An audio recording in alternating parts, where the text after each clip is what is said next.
Okay, today is September 4th, 2024.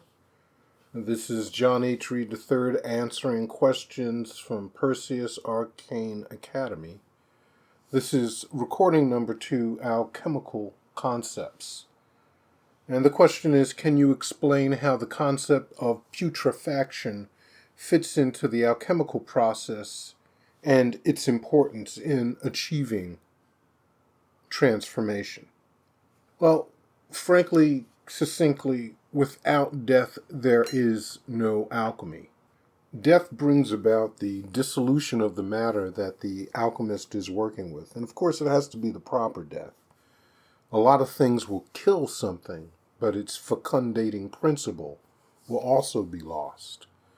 So the idea is that the alchemist wants to bring about a radical dissolution of the matter so that he can return it to its chaos, because only then can the elements obtained from the matter be used to make a new exalted being, to force its evolution.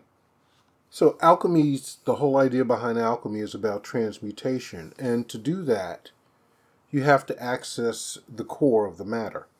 This is how you're going to bring about its forced evolution. And in order to do that, you're going to have to utilize parts of the thing that you might have, in the way that most people look at the world, think of it as noxious or bad or not pleasant or good. And the fact is that in order to work with alchemy, you have to work with the totality of the matter, whether it's a human being in all of its complexities, or a plant or a mineral. It doesn't matter. And so, what I had mentioned before, alchemical gnosis is meant to bring about this vision of Hermes. It's meant to bring about this vision of unity while existing in this world of polarity.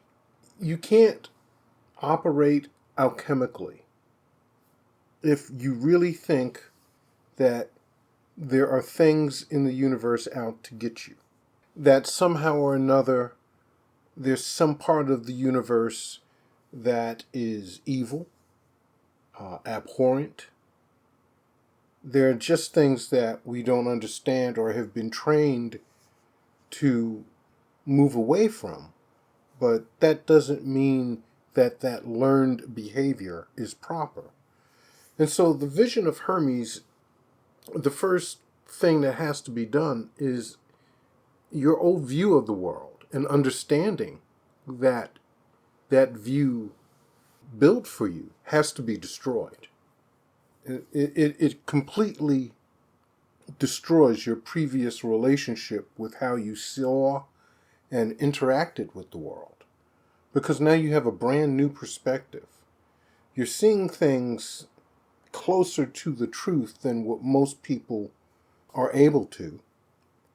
And because of that, you act differently. So, an authentically initiated Hermetic scientist understands and lives the saying, every daily occurrence is an interaction of the divine with your soul. And to live that statement can be a painful process because it entails what we would call good and bad. And in the ultimate sense of the practice of living the life of a Hermetic scientist, there really is no distinction between good and evil. And in fact, we seek deliverance from the bondage of seeing the world in that guise, because we know in every case, it's the voice of the one that's communicating to us through these varied experiences. You know, there's a saying in Boda, I believe Paul Foster Case wrote it. He said, behind the mask of the adversary is the face of the lover. And that understanding, putting it into practice, allows you to begin seeing the world through the vision of Hermes. Because now it's not an adversarial thing. It's, okay, why do you want my attention? What do I need to understand? So bringing about a proper death, controlled death of the product, is more akin to a fermentation than a putrefaction, because putrefaction, the thing is just running wild and there's all types of stuff being created. And that's not really what we're seeking to do in alchemy. And so it's about controlled dissolution.